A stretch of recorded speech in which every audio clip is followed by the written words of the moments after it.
রাব্বুল আলামিন এই পৃথিবীর জমিনে চারজন মানুষকে আল্লাহ রাব্বুল আলামিন গোটা দুনিয়ার রাজত্ব আল্লাহ দান করেছিলেন। জোরে কোন কয়জন? চারজন মানুষকে আল্লাহ গোটা দুনিয়ার রাজত্ব দান করেছিলেন, গোটা দুনিয়ার বাদশাহী আল্লাহ তাদেরকে দান করেছিলেন। দুইজন ছিল মুসলমানদের ভিতরে, দুইজন ছিল কাফেরদের ভিতরে। যে দুইজন মুসলমানদের ভিতর থেকে ছিলেন তার এক নম্বর ছিল নবী হযরত সুলাইমান আলাইহিস সালাম, আর একজন ছিল বাদশা যুলকারনাইন।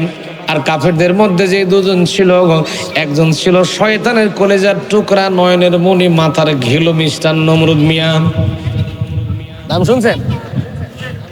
আর একটা ছিল বক্তের নসর। এই টোটাল চারজন মানুষ।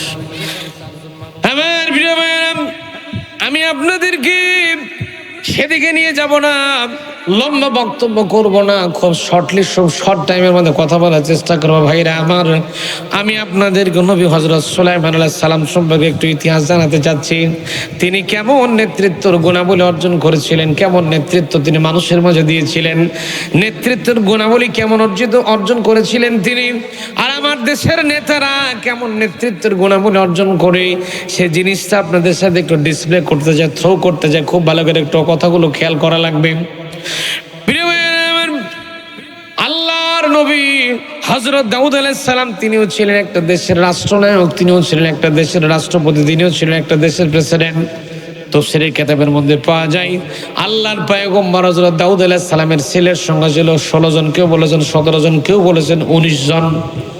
ভাইয়া, সবচাইতে নির্ভরযোগ্য সূত্র ছিল, নির্ভরযোগ্য মতামত যেটা পাওয়া যায় সেটা হলো আল্লাহর নবী হযরত সুলাইমান হযরত দাউদ আলাইহিস সালামের ছেলের সংখ্যা ছিল 19 জন। কয়জন? জোর হলো না। দাউদ নবীর ছেলের সংখ্যা ছিল 19 জন, আল্লাহর নবী হযরত দাউদ আলাইহিস সালামের ছেলের সংখ্যা ছিল 19 জন। আমার প্রিয় ভাইয়েরা, আল্লাহর নবী হযরত দাউদ আলাইহিস সালামের ছেলের সংখ্যা যখন 19 জন ছিল, তার 120 বছর বয়স যখন হয়ে গিয়েছে, দাউদ নবী বয়সের ভারে নুব্জ হয়ে গিয়েছিলেন, বয়সের ভারে আক্রান্ত হয়ে পড়েছিলেন, ভারাক্রান্ত হয়ে পড়েছিলেন। 120 বছর বয়স যখন আল্লাহর পয়গম্বর হযরত দাউদ আলাইহিস সালামের হয়েছিল, 120 বছর বয়সে তিনি আল্লাহর কাছে রাতের বেলা দোয়া করে জানিয়ে দিয়েছিলেন, রব্বুল আলামিন, আমি তোমার নবী দাউদ 120 বছর বয়স আমার হয়ে গেছে, না জানি কোনদিন তোমার ডাকে সারা দিয়ে কবরের মধ্যে চলে যাবো। রব্বুল আলামিন, আমার তো 120টা বছর পার হয়ে গেছে, এই দুনিয়ার জমিনে আমার 19 জন সন্তান দুনিয়াতে জীবিত আছে। আমার মরণের পরে, আমার মৃত্যুর পরে এই 19 জন সন্তানের ভেতর থেকে এই দেশের পরবর্তী রাষ্ট্রনায়ক বা পরবর্তী দেশের বাদশা কে হবে? আল্লাহ মেহেরবানি করে তুমি তোমার পক্ষ থেকে জিনিসটা আমাকে একটু জানিয়ে দাও। প্রিয় ভাইয়েরা, আল্লাহর নবীরা আল্লাহর কাছে যখন হাত তুলে দোয়া করেন, নবীদের দোয়াগুলো আল্লাহর দরবারে কবুল হয় কিনা বলেন? জোরে বলেন, হয় কিনা?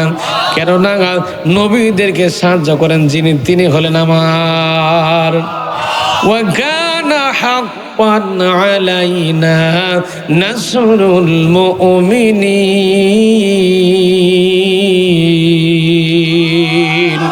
আরেকটু চিল্লা কোন আল্লাহু আকবার, আর জোরে কোন আল্লাহু আকবার।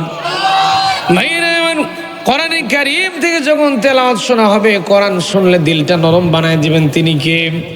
জোরে কোয়া লাগবে, তিনি কে? কেননা আমার আল্লাহ রাব্বুল আলামিন কোরআনে কারীমের মধ্যে সুন্দর করে জানিয়ে দিচ্ছেন, ইন্নামাল মুমিনুনা আল্লাযীনা ইযা যুকিরাল্লাহু ওয়াজিলাত কুলুবুহুম ওয়া ইযা তুলিয়াত আলাইহিম আয়াতুহু زادتهم إيمانا وعلى ربهم يتوكلون।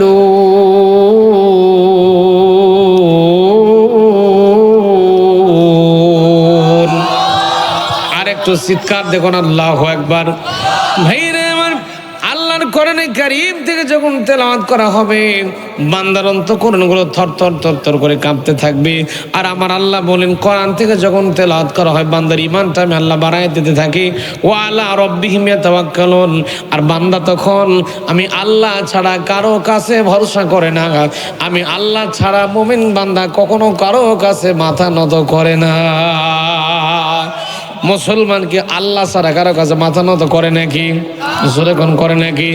আসুক না যত বাধা যত ঝড় সাইক্লোন, রাসূলের পথে মোরা চলবই, এই জীবন বাজি রেখে দিনের নিশান মোরা বাংলার আকাশে উড়াবই।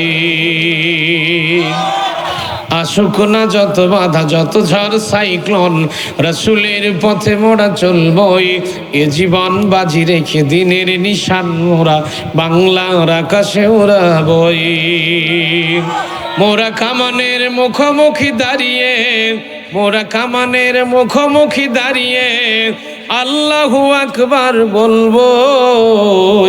আসুক না যত বাধা যত ঝড় সাইক্লোন, রাসূলের পথে মোরা চলবই, এ জীবন বাজি রেখে দিনের নিশান মোরা বাংলার আকাশে উড়াবই। আমাদের দেহে বয় জিহাদি রক্ত, আছে না নাই? আসতে কোন আছে না নাই? আমাদের দেহে বয় জিহাদি রক্ত, প্রাণে প্রাণে বিপ্লবী হুঙ্কার, তাকবীরে তাকবীরে বাতিলের মসনদ, কত ভেঙে করেছি যে চুরমার, কত ভেঙে করেছি যে চুরমার। এই শির অবনত আল্লাহর কাছে শুধু, এই মাথাটা আল্লাহ ছাড়া কারো কাছে নত হবে? আস্তে কোন কান কিল্লা আছে নত হবে? এই শির অবনত আল্লাহর কাছে শুধু, নয় কোন তাগুতের কাছে, নয় কোন জালিমের কাছে। সবুজ কাফেলা নিয়ে যাব জানি একদিন মাকসুদে মঞ্জিলে পৌঁছে, মাকসুদে মঞ্জিলে পৌঁছে। আমাদের ছোট্ট হৃদয়ে রাসূলের প্রেম ছবি আঁকবই। আসুক না যত বাধা যত ঝড় সাইক্লোন, রাসূলের পথে মোরা চলবই, এই জীবন বাজি রেখে দিনের নিশান মোরা বাংলার আকাশে উড়াবই। লিল্লাহে তাকবীর। হাত তুলে আল্লাহকে দেখা দেন, লিল্লাহে তাকবীর। প্রত্যেকে হাত তুলতো, প্রত্যেকে হাত তুলতো ভাই, হাতগুলো তোলেন, ঘুম ভেঙে যাবে। লিল্লাহে তাকবীর। আল কোরআনের আলো, আল হাদিসের আলো, লিল্লাহে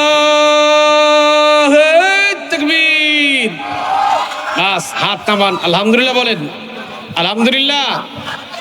ভাই কষ্ট হচ্ছে, ভাই কষ্ট হচ্ছে। আমরা কোরআন শুনবো, যেহেতু কোরআন দিয়ে জীবন পরিচালনা করা লাগবে। যখন আল্লাহু আকবার, আল্লাহু আকবার।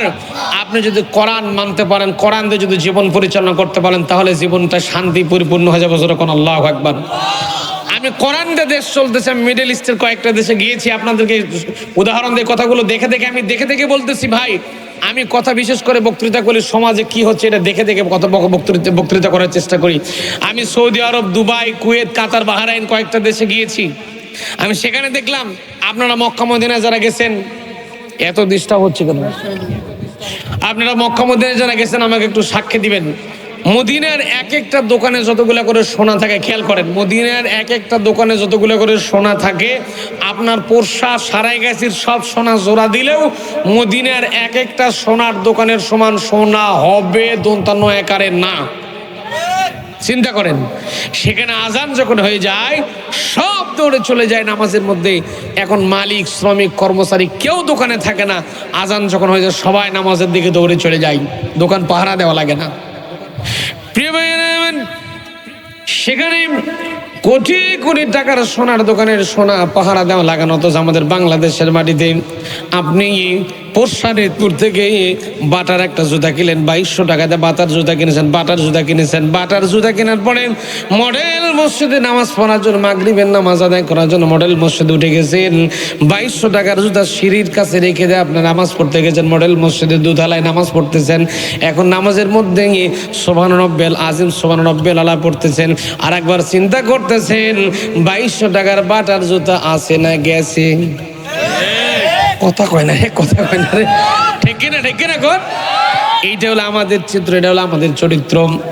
আপনারা আমাদেরকে দাওয়াত করে আনেন, মোটা মোটা খাবার দেন, মোটা মোটা পয়সা দেন, ভালো খাবার দেন, ভালো পয়সা দেন। আমরা ভালো খাই, ভালো পয়সা নেই। তারপরে যখন বাড়ির দিকে রওনা দিই, সারাই গেছে পার হতে না হতে দেখি আল্লাহর ওলিরা গাছ ফেলে রাস্তার মাঝখানে আমাদেরকে ধরে। এ কথা কন, কথা কন, কথা কন।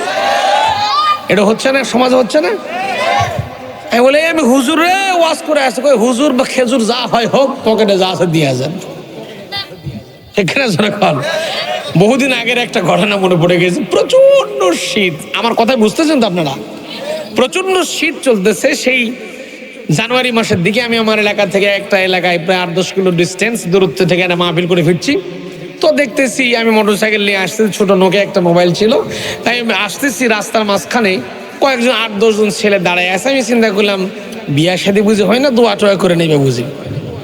হ্যাঁ, মানে এই ঘটনাকে আমার দাঁড়াই দিলে কেন হুজুর? বলতেছে হুজুর দাঁড়াই যান। দাঁড়ালাম, মোটরসাইকেলটা দেন, দিলাম। দেওয়ার পরে পকেটে টাকা পয়সা মোবাইল টোবাইল যা ছিল নিচে। আমি চিন্তা করলাম কার খপ্পরে পড়ে গেছি, সব দিছি। দেওয়ার পরে দেখতেছি ধান তোলার পরে কি থাকে, লাড়া থাকে না? কি কোন আপনারা ধান কাটার পরে লাড়াই কোন নাকি? আমাদের বদল গাছের ভাষাও লাড়া, আমরাও লাড়া কই। তো দেখতেছি কয়েকজন আমার হাত পা বেঁধে শীত করে শোয়াই দিতেছে, আর কয়েকজন লাড়া তুলতেছে। লাড়া তুলে এনে আমার বুকের উপরে এমন চাপ মারতেছে। আমি বললাম এই তোরা যা ছিল ভাই সব তো নিচেই, আমাকে মেরে টেরে ফেলবি নাকি? না হুজুর আপনাকে মারা যায়, আপনি হুজুর মানুষ, যদি বদদোয়া করেন। আমি চিন্তা করলাম সব বোনা তোদের আমরা বদদোয়ার ভয় আছে তোদের। তারপর বলতেছি ঘটনা কি, তাহলে লাড়াতে ঢাকতেছিস কেন? বলছে হুজুর এই যে আপনি প্রতিদিন ওয়াজ করেন, এই যে আমরা যে আপনাকে সারা রাত এখানে শিশিরের মধ্যে রেখে যাবো, আপনার যে কষ্ট না হয়, শিশির যেন না পড়ে, আপনার বুকে যেন না লাগে, এই জন্য লাড়াতে ঢেকে দিতেছি। সুবহানাল্লাহ। এই হলো আমাদের চরিত্র, এই হলো আমাদের চরিত্র। আমার প্রিয় ভাইরা, আমরা এমন মুসলমান, নামাজ পড়ে কোরআন দেয়া, রোজা করে কোরআন দেয়া, হজ করে কোরআন দেয়া, জাকাত করতেই কোরআন দেয়া, কিন্তু যখন ব্যবসা বাণিজ্য করতে যায় তখন আস্তে করে ওজনে কম দেয়।